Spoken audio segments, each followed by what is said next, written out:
coming into tonight, we knew that we were going to get a much different Pitt team than we saw on Sunday night against Miami. I just know what Coach Capel's about, what he's really preached, from day one, the toughness level that his kids play with, and so we expected that.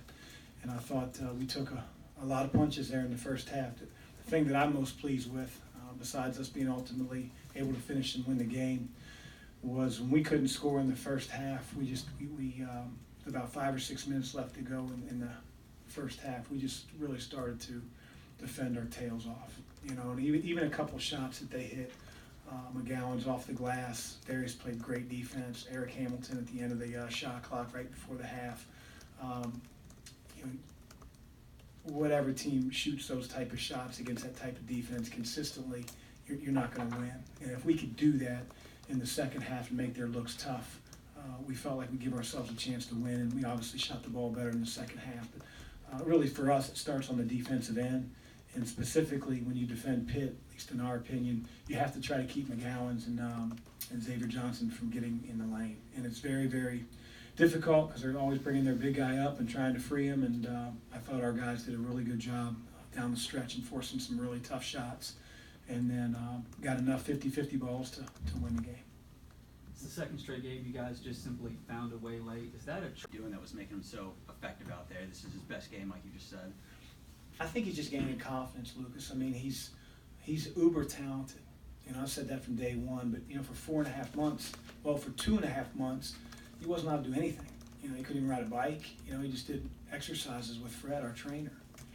And, he's slowly getting his way back. I mean, had he been in a rhythm and never gotten hurt, I think he'd probably be a few steps ahead of where he is now. So that's the rub of it. We're playing big-time competitive games. We're on the road in the ACC.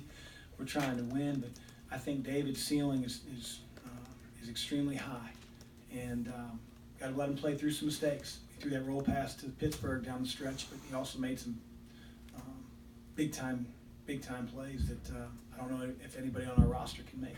And Pitt defended Jordan Moore pretty well.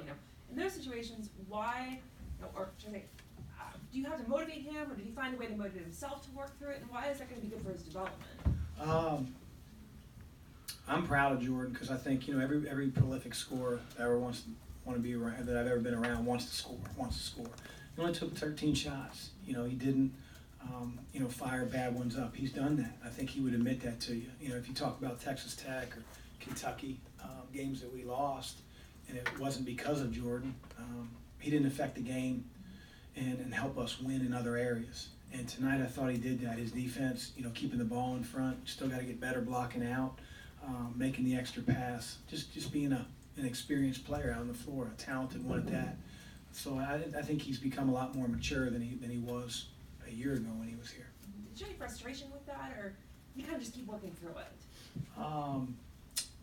You can never let him see you sweat. So maybe you're frustrated, but the most important thing is how our team plays. I mean, he's not going to get 30 every single night, not against a team like Pitt that's going to put a guy like Tony on him and be in his jersey all night. And if he takes errant shots and he goes, 5 for 23 because he's trying to get his average, then we're not as good of a team. What did you see differently from Pitt tonight than when you did in December? Well, I think when you play in your own building, and the fans are as good as they were, you're going to be amped up. You're going to be who you are, just a little bit better. They shot the ball really well in the first half. At one point I looked down and they were 4 for 4 from 3, and we were 0 for 5 from 3.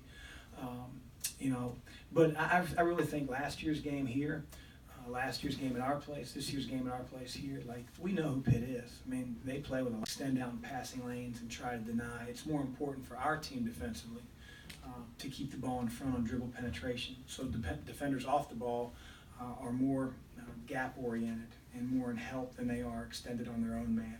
And just re-emphasizing that and doing daily drills that can be monotonous at times, that pound in those principles to our guys. Keep the ball in front of us.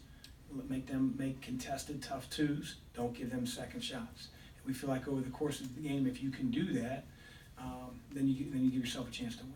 Is Darius okay, or was there a reason he didn't play too many minutes tonight? He didn't play very well, you know, and so felt like David was playing his tail off. I thought Fresh was doing some really good things. So, you know, it's not going to be everybody's night every single night, and so that's why we opted to play those other guys a little bit more. Take one more. After they shot so well in the first half, you were able to shut things down, but they got to the free throw line a lot. Was that a concern? And, Yeah, it was and what do you a make of concern. that? It's nice to have a deeper team, but at the same time, you know, it gives you an eerie feeling when they're in the bonus with, you know, 15 minutes or 14 minutes left in the second half. You know, my technical didn't help. The physicality that happened those first 4 or 5 minutes, I thought it was a little bit different from the first half. That's how the officials called it. We have to adjust, and so when that happens, you got to try to do the best job you can by keeping those guys off the foul line. It's tough because they put their head down and try to get right to the rim. Great, thank you, Coach. Yep.